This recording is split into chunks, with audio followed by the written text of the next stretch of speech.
Ayun guys, meron tayong Casio dito, Previa PX150. Yan. Ang issue daw nito ay sunken keys daw. Yan, lubog yung mga tiklado. Ito lubog. Lubog. Ito hindi mapindot ng ayos. Matigas. Ito nakaangat. Ayun. Ayan. Tapos ito lubog din. Tsaka wala daw siyang power. Check natin yung adapter. Ayun, nagpa-fluctuate yung volts niya. Nakukuha tayong 17, 26, 17, 26. Pabalik-balik siya. Ayun. Ibig sabihin, may sira yung adapter niya. Bubuksan natin siya ngayon. Gagamit tayo dito ng tools. Cutting tools kasi nakapix tong adapter. Gamit tayo ng cutting tools.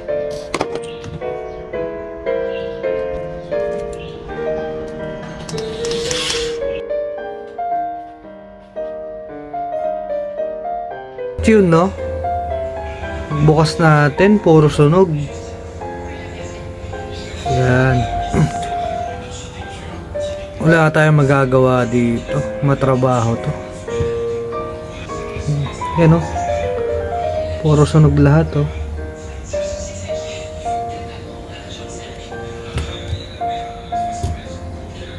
Meron akong natabing adapter dito. Pareho lang sila. 12 volts. 12 volts. Ngayon, papalitan natin sila ng wire. Ito yung lumang wire ng Casio. Ihina lang natin siya.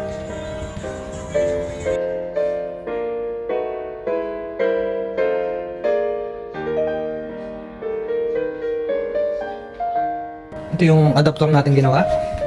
Ayan. Testingin natin siya ngayon. Yan, may power na.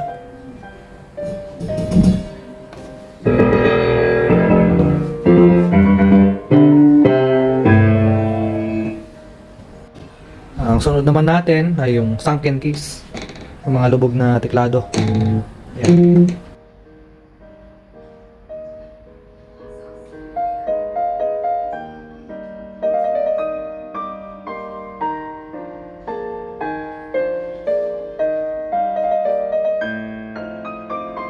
Yun, no? Nabuksan na natin yung keypad nya. Ngayon, papalitan natin siya ng rubber cups. Yan.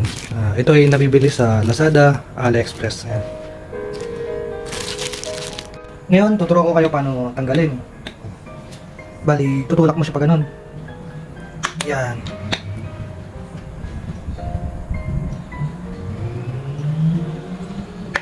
Tapos bunutin nyo lang. Yan, nabunot na. Ito siya.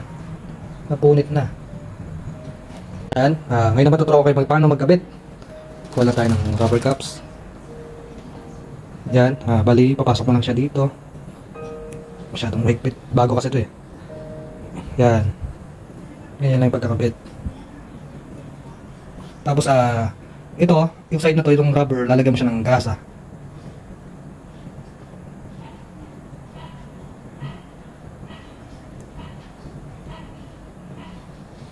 Yan, para maglaro siya pag pinipindot.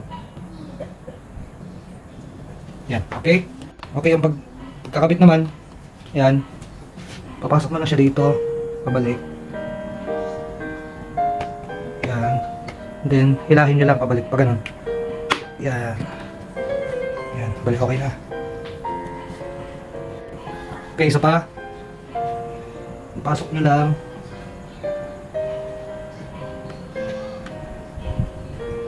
Yan, and then hila. Ayan, okay na.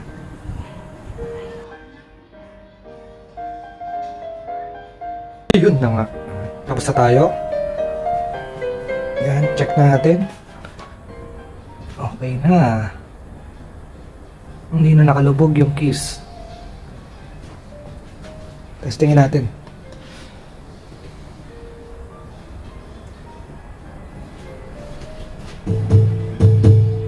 Okay.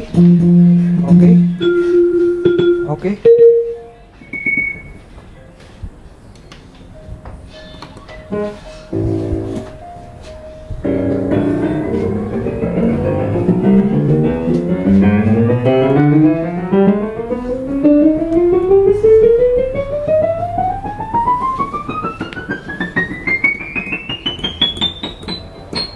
Okay na.